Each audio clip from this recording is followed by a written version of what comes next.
আসসালামু আলাইকুম, this is me Lamia Sultana from my YouTube channel Lamia's diary. আজকে আমাদের বাসায় রাজহাঁস রান্না হবে, নারকেল দিয়ে রাজহাঁস। তো আমার আম্মু, আব্বু, বোন রাজহাঁসটাকে ভালোভাবে ক্লিন করে নিচ্ছে। রাজহাঁসে তো অনেক কাটা থাকে, ওগুলো সব ক্লিন করে নেওয়া হয়ে গেছে। তারপর আম্মু এটাকে ভালোভাবে পুড়িয়ে নিয়ে এসেছে। তারপর আম্মু আব্বু দুইজন মিলে মাংসটাকে ভালোভাবে কেটে নিয়েছে। এখানে আম্মু ভালোভাবে রাজহাঁসটাকে ধুয়ে তারপরে রান্নার প্রিপারেশন চলছে। এখানে গরম মশলা, মরিচ, আদা রসুন বাটা সব পেস্ট করা হয়েছিল। তারপরে নারকেল, রান্নার যে মেইন উপকরণ সেই নারকেলটাকে পেস্ট করা হয়েছে। তারপরে এখানে আম্মু দারুচিনি, লবঙ্গ এগুলো মাংসর ভিতর দিয়ে নিয়েছে। তারপরে আম্মু যে মরিচ, গরম মশলা পেস্ট করে রেখেছিল সেই পেস্টটা দিয়ে দিয়েছে।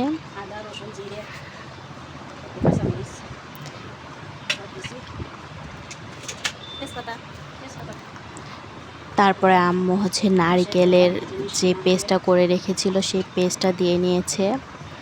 এটাই মূলত রান্নার মেইন উপকরণ। এটা ছাড়া হাঁস রান্না ইনকমপ্লিট মনে হয় আমাদের কাছে। তারপরে হলুদের গুঁড়ো দিয়ে নিয়েছে, সামান্য পরিমাণ মতো লবণ দিয়ে নিয়েছে। তারপরে আম্মুর হাতের জাদু দিয়ে ভালোভাবে মিক্সড করবে। এখানে সয়াবিন তেল নিয়ে নিয়েছে। তারপরে মরিচের গুঁড়া সব পরিমাণ মতো।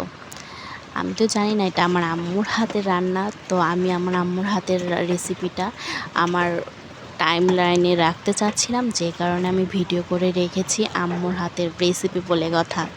তার জন্য আমি ভিডিও করে আপনাদের সাথে শেয়ার করছি। আপনাদের ভালো লাগলে আপনারাও ট্রাই করবেন, অনেক অনেক অনেক টেস্টি রেসিপিটা।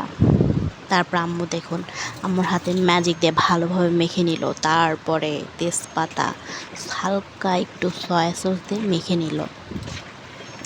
এই তো মাখাচ্ছে ভালোভাবে মাখানোর পরে এখানে জিরা গুঁড়া, ধনিয়া গুঁড়া দিয়ে নিল আম্মু সামান্য পরিমাণে। তারপর হালকা পানি দিয়ে ভালোভাবে মাখাবে, এখন বসাই দেবে। বাহিরে বৃষ্টি হচ্ছিল, ওয়েদারটা মাশাআল্লাহ অনেক সুন্দর। এই ওয়েদার ডিমান্ড হাঁস এবং খিচুড়ি। তবে আমাদের বাসায় খিচুড়ি হয়নি, আমাদের বাসায় শুধু হাঁস হয়েছিল আর বিরিয়ানি হয়েছিল। এটাও খেতে অসাধারণ ছিল। তারপরে এই তো রান্না হচ্ছে মাংসর ভিতর। মাংসের ভিতর যে পানিটা ছিল সেই পানিটা বের হওয়ার পরে ওই পানিটা দিয়ে আম্মু কষিয়ে নিয়েছে। তারপর আম্মু সামান্য পরিমাণে পানি অ্যাড করেছিল, কিন্তু সেই ক্লিপটা নেওয়া হয়নি। তো এইভাবেই পুরো রান্নাটা কমপ্লিট হওয়ার পরে আমরা ফাইনাল লুকটা দেখব। এই তো এটাই হচ্ছে রান্নার ফাইনাল লুক।